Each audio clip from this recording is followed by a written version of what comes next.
हालांकि तेज प्रताप की मजबूरी भी समझिए। तेज प्रताप यादव मोहब्बत करते हैं तो पार्टी से बाहर हो जाते हैं, शादी से इनकार करते तो अनुष्का कह सकती थी कि बच्चलन है, और अगर अब इस सब के बाद वो चुप रहते हैं तो फिर दुनिया कहेगी भैया संभाल लेना इन्हें, ऐसा ना हो कुछ मानसिक तौर पर कुछ कर ले। बड़ी समस्या है उनके साथ। हालांकि कुछ सवाल उठ रहे हैं कि जब पिता राजनीति के लिए बेटे की भावनाओं को गिरवी रख दे और बेटा फिर भी मोहब्बत कर ले तो उसे क्या कहा जाएगा, बागी या उसके अंदर का बचा हुआ इंसान, जैसा शाहरुख खान ने किया था। याद कीजिए, कभी खुशी कभी गम, काजोल से मोहब्बत कर ली थी, चले गए थे कहीं और।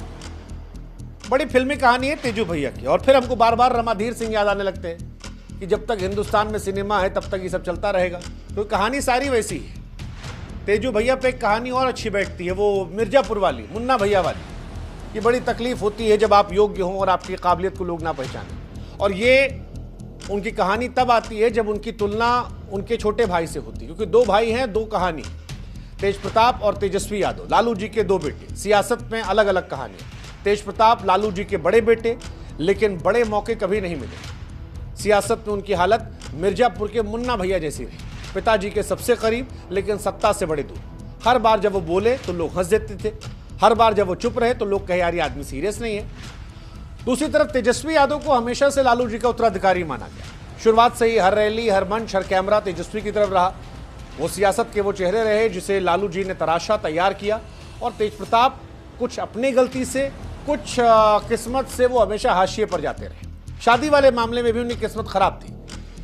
तेजस्वी यादव की शादी जो है वो दूसरे धर्म में हुई है, लेकिन उसके बावजूद परिवार ने समर्थन किया, मीडिया ने तारीफ की, इसे सामाजिक सद्भावना का प्रतीक बताया गया। और क्रिश्चियन लड़की होने के बावजूद आज परिवार में सब सेटल्ड है, लड़का बच्चा भी हो गया। लेकिन तेजू भैया जो अपनी ही जात में मोहब्बत कर रहे थे, उनका ब्याह नहीं हुआ। जहां हुआ वहां बवाल हो गया। अब दोबारा शादी फोटो आई तो फिर और ज्यादा बवाल हो गया। अब तेजू भैया अगर पूछे कि भैया तेजस्वी जी की शादी प्रगतिशील और हमारी इज्जत के दुश्मन कैसे, तो फिर यह सवाल तो उठेगा यार कि भाई एक को ताज दूसरे का तमाशा, एक को सियासत की कुर्सी दूसरे की उपेक्षा, एक की मोहब्बत निजी दूसरे की परिवार की प्रतिष्ठा को बदनाम करने वाला। ये सारा सवाल उठेगा और ये सवाल तेजू भैया को लेकर उठ रहा है। हालांकि इन सवालों के बीच में हम ये भी मानते हैं गलती तेजू भैया की भी है। ऐसा नहीं कि तेजू भैया बिल्कुल ठीक है, उनकी गलती है। जब तेज प्रताप यादव को पता चल गया था कि उनके माता पिता उनके लिए ऐश्वर्या राय का रिश्ता तय कर चुके हैं, तो उससे पहले मोहब्बत में बगावत क्यों नहीं की।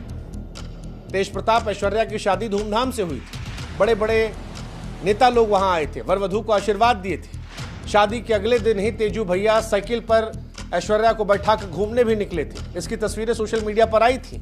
उसके बाद तलाक तक मामला पहुंचा। उसके बाद कुछ ही महीनों में हंगामा हुआ, तलाक के लिए आवेदन किया गया। तो ये सब सवाल तेज प्रताप पर भी आएंगे कि उन्होंने राजनीति और रिश्तों दोनों को संवेदनाओं के भरोसे क्यों छोड़ा था, क्योंकि ये दोनों चीजें ऐसी हैं जहां पर क्लैरिटी की जरूरत है, समय पर संवाद की जरूरत है।